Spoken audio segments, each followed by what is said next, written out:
Bonsoir, bienvenue à l'Atelier Librairie, le livre voyageur, animé par Fabienne Roch et moi-même, Bruno Lalonde.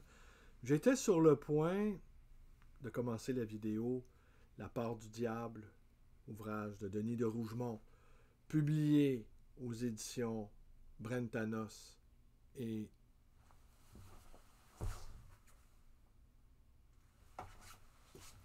j'allais dire Variété, mais je savais que c'était pas ça. Donc, aux éditions Valiquette, lorsque, mu par une impulsion soudaine, je suis allé farfouiller dans une pile de revues où on n'y trouvait pas, en tout cas où je ne pensais pas y trouver, l'Amérique française consacrée à Saint-Antoine de Saint-Exupéry.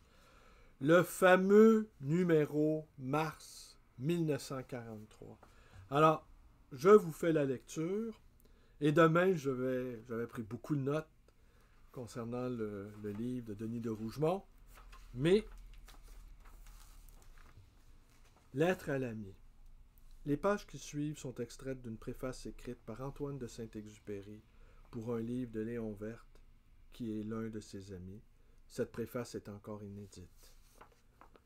Quand en décembre 1940, j'ai traversé le Portugal pour me rendre aux États-Unis, Lisbonne m'est apparue comme une sorte de paradis clair et triste. On y parlait beaucoup à cette époque-là d'une invasion imminente. Le Portugal se cramponnait à un fantôme de bonheur. Lisbonne, qui avait bâti la plus ravissante exposition qui fut au monde, souriait d'un sourire un peu pâle, comme celui de ces mères qui n'ont point de nouvelles d'un fils en guerre, et s'efforcent de le sauver par leur confiance.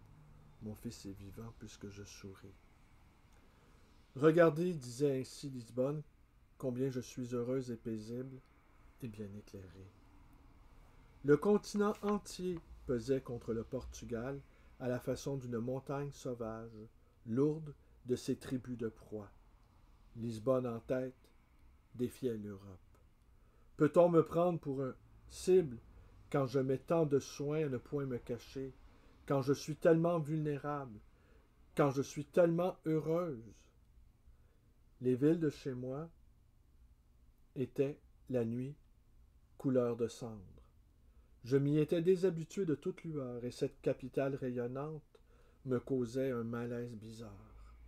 Si le faubourg d'alentour est sombre, les diamants d'une vitrine trop éclairée attirent les rôdeurs.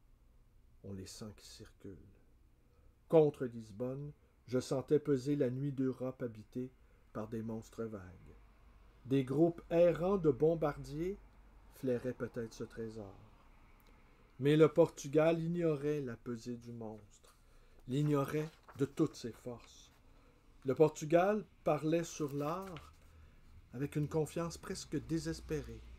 Oserait-on l'écraser dans son culte de l'art? Il avait sorti toutes ses merveilles. Oserait-on l'écraser dans ses merveilles? Il montrait ses grands hommes. Faute d'une armée, faute de canons, il avait dressé contre la ferraille de l'envahisseur toutes ses sentinelles de pierre. Les poètes, les explorateurs, les conquistadors. Tout le passé du Portugal, faute d'armée de canons, barrait la route. Oserait-on l'écraser dans son héritage d'un passé grandiose? J'errais ainsi chaque soir avec mélancolie à travers les réussites de cette exposition d'un goût extrême, où tout frôlait la perfection, jusqu'à la musique si discrète, choisie avec tant de tact, et qui, sur les jardins, coulait doucement, sans éclat, comme un simple chant de fontaine.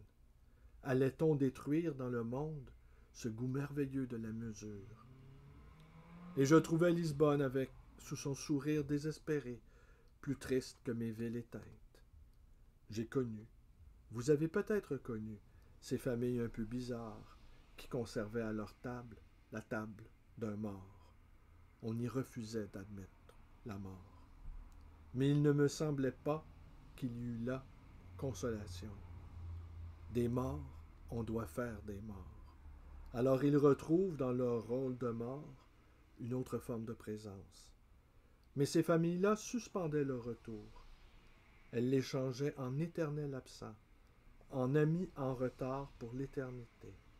Elle troquait le deuil contre une attente sans contenu.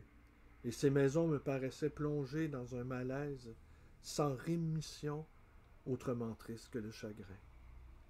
Guillaumet, le dernier ami que j'ai perdu, et qui s'est fait abattre en service postal vers la Syrie, mon Dieu, je l'ai rangé dans la mort.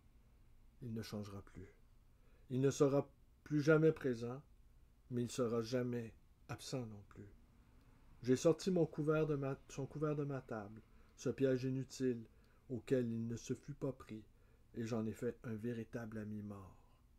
Mais le Portugal essayait de croire au bonheur, lui laissant son couvert à la table, et ses lampions et sa musique. On jouait désespérément au bonheur à Lisbonne, afin que Dieu voulût bien y croire.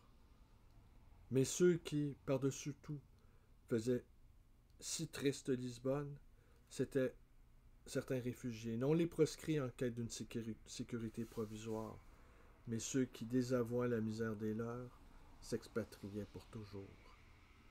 N'ayant pu me loger dans la ville même, j'habitais Estoril, auprès du casino.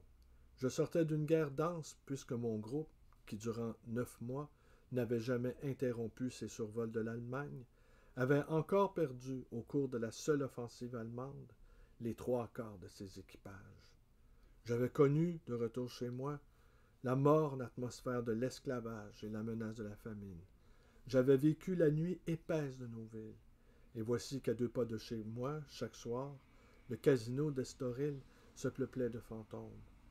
Des Cadillacs silencieuses, qui faisaient semblant d'aller quelque part, les déposaient sur le sable fin du porche d'entrée. Ils s'étaient habillés pour le dîner comme autrefois. Ils montraient leurs plastrons ou leurs perles. Ils s'étaient invités les uns et les autres pour des repas de figurants où ils n'auraient rien à se dire. Puis, ils jouaient à la roulette ou au baccarat, selon les fortunes. J'allais parfois les regarder.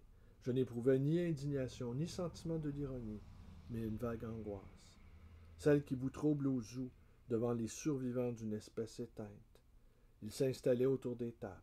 Ils se serraient contre un croupier austère et s'évertuaient à éprouver l'espoir, la crainte, le désespoir, l'envie et la jubilation, comme des vivants. Ils jouaient des fortunes qui, peut-être, à cette minute même, étaient vidées de signification. Ils usaient de monnaie peut-être périmée. Les valeurs de leurs coffres étaient peut-être garanties par des usines déjà consignées, ou menacées qu'elles étaient par les torpilles aériennes, déjà en voie d'écrasement. Ils tiraient des traites sur Sirius. Ils s'efforçaient de croire, en se renouant au passé, comme si rien depuis un certain nombre de mois n'avait commencé de craquer sur terre, à la légitimité de leur fièvre, à la couverture de leur chèque, à l'éternité de leur convention. C'était irréel. Ça faisait ballet de poupée, mais c'était triste. Sans doute n'éprouvaient-ils rien. Je les abandonnais. J'allais respirer au bord de la mer. Et cette mer d'Estoril, mer de ville d'eau, mer apprivoisée, me semblait aussi entrer dans le jeu. Elle poussait dans le golfe une unique vague molle, toujours luisante de lune, comme une robe à traîne hors de saison. Je les retrouvai sur le paquebot, mes réfugiés. L'atmosphère de ce paquebot répandait, elle aussi, une légère angoisse.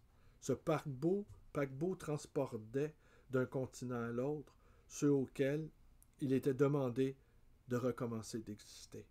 Je me disais, je veux bien être un voyageur, mais je ne veux pas être un émigrant. J'ai appris des tas de choses quand j'étais petit. Je veux qu'elles me servent. Mais voici que mes réfugiés sortaient de leur poche leur petit carnet d'adresses, leurs débris d'identité. Ils jouaient à être quelqu'un. Ils se raccrochaient de toute leur force à quelque signification. Vous savez, je suis celui-là, disait-il. Je suis de telle ville, l'ami d'un tel. Connaissez-vous un tel? Et il vous racontait l'histoire d'un copain, ou l'histoire d'une responsabilité, ou l'histoire d'une faute, ou n'importe quelle autre histoire qu'il ait pu relier à n'importe quoi. Mais rien de ce passé, puisqu'ils s'expatriaient, n'allait plus leur servir. C'était encore tout chaud, tout frais, tout vivant, comme le sont d'abord les souvenirs d'amour. On en a fait un paquet de lettres, on les attache ensemble avec beaucoup de soin, on y joint quelques souvenirs. Et le paquet d'abord développe un charme mélancolique, puis passe une blonde aux yeux bleus, et le paquet meurt. Car le copain aussi, la responsabilité, la ville natale, les souvenirs de la maison se décolorent quand ils ne servent plus. Il le sentait bien. De même que Lisbonne jouait au bonheur, il jouait à croire qu'ils allaient bientôt revenir. Elle est douce, l'absence de l'enfant prodigue. C'est une fausse absence, puisque, en arrière de lui, sa maison demeure. Que l'on soit absent dans la pièce voisine ou sur l'autre versant de la planète, la différence n'est pas essentielle. La présence de tel qui, en apparence, s'est éloigné, peut se faire plus dense qu'avant son départ. C'est celle de la prière. Jamais je n'ai mieux aimé ma maison que dans le Sahara. Jamais femme n'a été plus présente au monde que la fiancée des marins bretons du XVIe siècle, quand ils doublaient le Cap Horn et vieillissaient contre le mur des vents contraires. Dès le départ, ils commençaient déjà de revenir. C'est leur retour qu'ils préparaient de leurs lourdes mains en hissant les voiles. Le chemin le plus court, du port de Bretagne à la maison de la fiancée, passait par le Cap Horn. Mais voici que mes réfugiés m'apparaissaient comme un des marins bretons auxquels on eût enlevé la fiancée bretonne.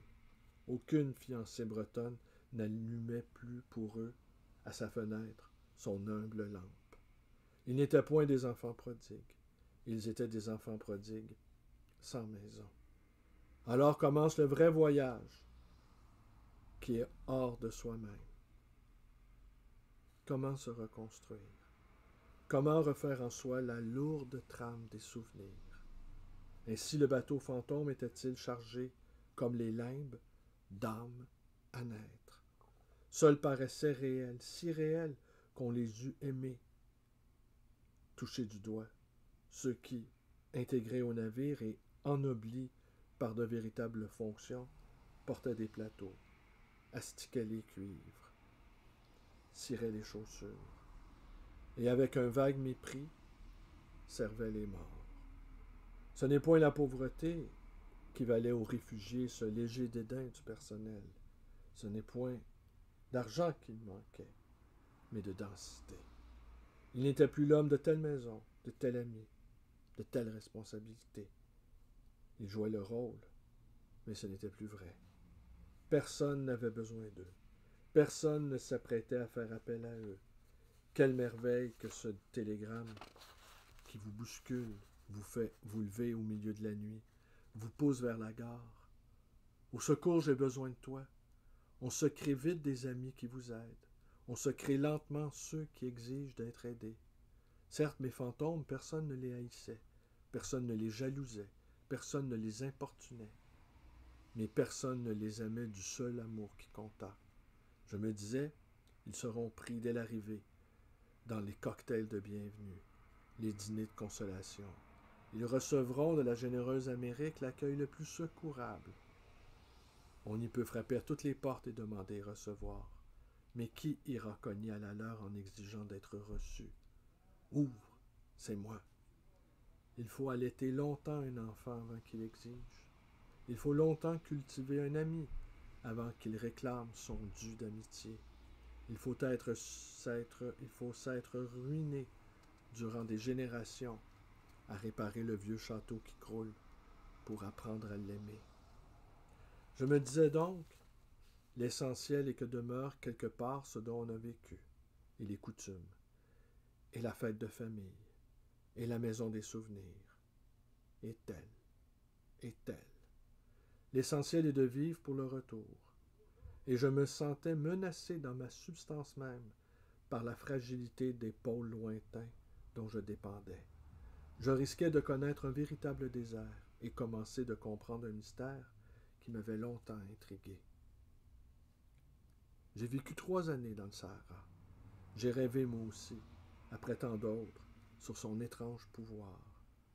Quiconque a connu la vie saharienne, où tout en apparence n'est que solitude et dénuement, pleure cependant ces années-là comme les plus belles qu'il ait vécues.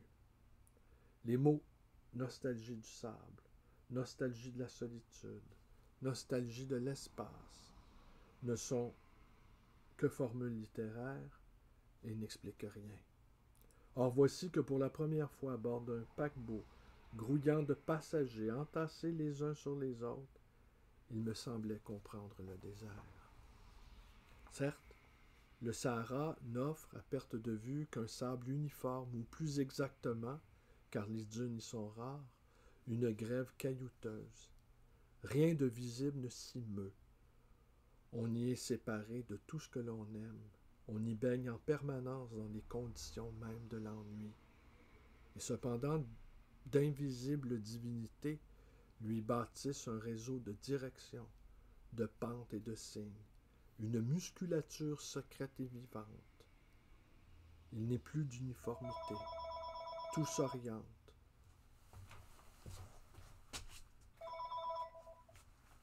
Oui, allô? Je suis en train d'enregistrer ma vidéo, Fabienne. À tout de suite. Interrompu par l'amour, n'est-ce pas?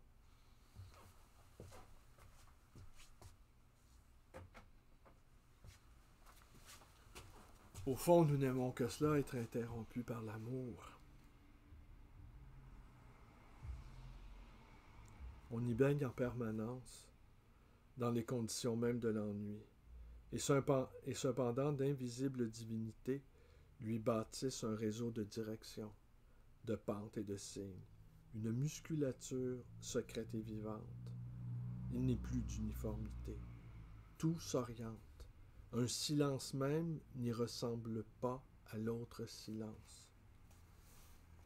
Il est un silence de la paix quand les tribus sont conciliées, quand le soir ramène sa fraîcheur et qu'il semble que l'on fasse halte, voile replié dans un port tranquille.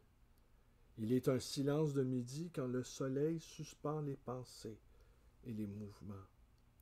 Il est un faux silence quand le vent du nord a fléchi et que l'apparition d'insectes arrachés, comme du pollen, aux oasis de l'intérieur, annonce la tempête d'Est, porteuse de sable. Il est un silence d'un complot, ourdi quand on connaît que telle tribu lointaine fermente. Il est un silence du mystère, quand se noue entre les Arabes leur indéchiffrable conciliabule. Il est un silence tendu quand le messager tarde à revenir. Un silence aigu quand la nuit, on retient son souffle pour entendre. Un silence mélancolique si l'on se souvient de qui l'on aime. Tout se polarise. Chaque étoile fixe une direction véritable. Elles sont toutes étoiles de mage. Elles servent toutes leur Dieu. Tel désigne la direction d'un puits lointain, dur à gagner. Et l'étendue qui vous sépare de ce puits pèse comme un rempart. Tel désigne la direction d'un puits tari. Et l'étoile elle-même paraît sèche. Et l'étendue qui vous sépare du puits tari n'a point de pente. Telle autre étoile sert de guide vers une oasis inconnue que les nomades vous ont chantée, mais que la dissidence vous interdit. Et le sable qui vous sépare de l'oasis est pelouse de contes de fées. Tel désigne la direction d'une ville blanche du sud, savoureuse, semble-t-il, comme un fruit où planter les dents, telles de la mer. Des pôles plus lointains encore aimantent ce désert. Une maison de France qui demeure vivante dans le souvenir. Une popote lointaine de camarades. Un ami dont on ne sait rien, sinon qu'il est. Ainsi vous sentez-vous détendu et vivifié par le chant des forces qui tirent sur vous, ou vous repoussent, vous sollicitent, ou vous résistent.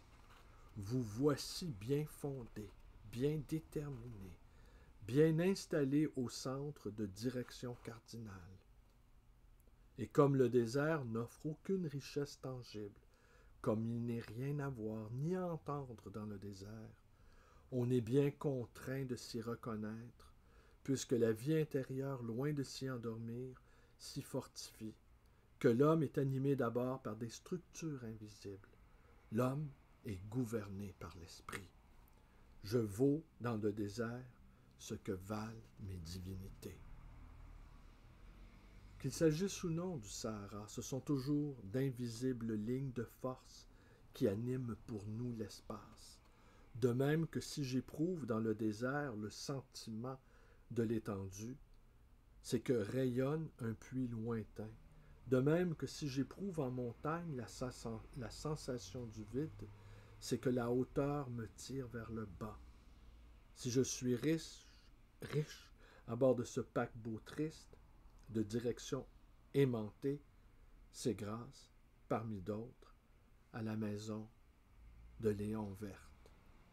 Car Léon Verte est mon ami. La France n'est point une déesse abstraite. La France n'est point un manuel d'histoire.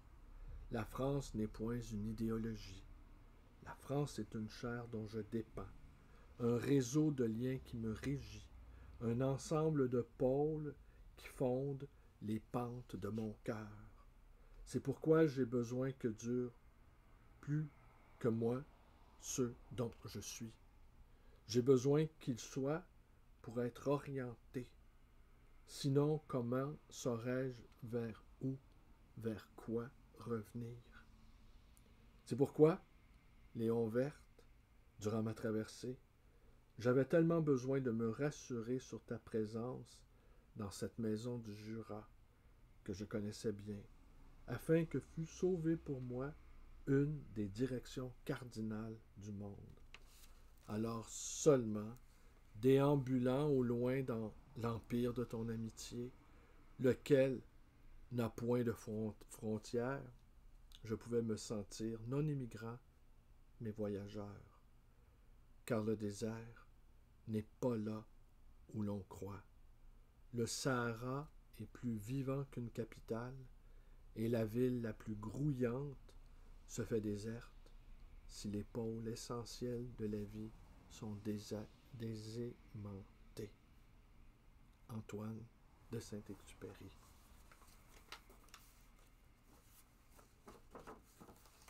Alors, je vous le remonte. Mars 1943. Alors, on y trouve, entre autres, dans ce recueil, Jean Bruchézy, Antoine de Saint-Exupéry et la France, René Garneau, pilote de guerre, Wallace Foley, le rôle de la poésie, André Giroux, le message, et diverses chroniques, Pierre Baillargeon, entretien, Jacques de Tonnancour, remarques sur l'art, Anne Hébert, l'esclave noir, Roger Lemelin, l'élixir, Jean Cusson, théâtre en URSS, Paul Toupin, Fridolino, 43, et la recension de livres, Le bouquet de roses, La femme pauvre, etc., suivi le calendrier de la vie artistique.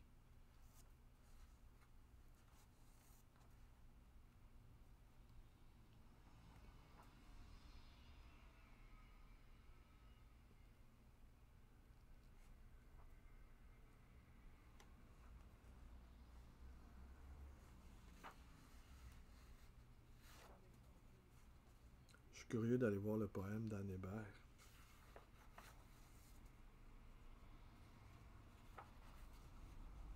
On est en 43.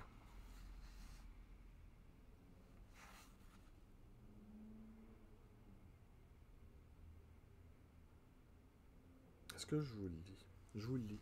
L'esclave noir. Je voudrais revoir l'esclave noire, lente et noire. L'esclave noire glissant dans la nuit sans appui, comme un nageur entre deux eaux. L'air autour d'elle la portait sans peine. Elle fendait l'air à peine sans déplacer un souffle, autour d'elle et sans laisser de traces sur le sable au grain de sel. L'air autour d'elle, déchiré à peine, se refermait aussitôt, sans blessure profonde. Ainsi l'eau ne garde sillage du nageur fluide. Quelle mer l'a donc bu, l'esclave, lente et noire?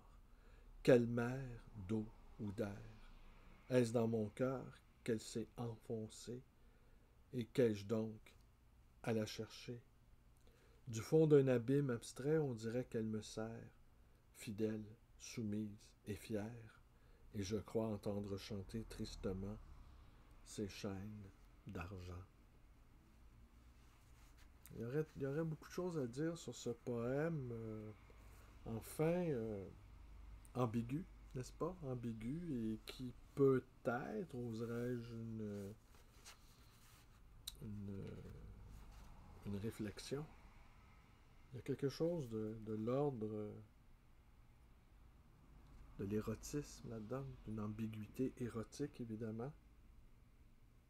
Fidèle, soumise et fière, et je crois entendre chanter tristement ces chaînes d'argent. Alors voilà, on l'a retrouvé. Nous sommes bien contents. Alors c'est tout pour ce soir. Eh bien, demain, tel que prévu, je vous parle de La part du diable de Denis de Rougemont, publié conjointement par Valiquette.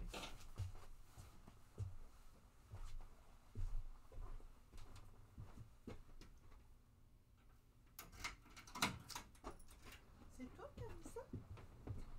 Non, c'est là depuis longtemps. Non, c'était pas là. Ah ben là, t'es enregistré, hein? Ah bon? Oui, alors dis bonjour, présente-toi. On dirait que j'ai 5 ans. Allez, viens. Dis bonjour aux gens. Allez, présente-toi. Voilà. Non, mais qu'est-ce que tu veux que je dise? Dis bonsoir, dis c'est tout pour ce soir, je vous remercie d'être avec moi. Allez. Bonsoir.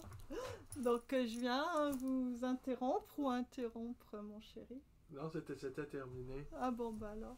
Bonne soirée. Ben, merci beaucoup. Bonne soirée à tous et... Quoi? À demain.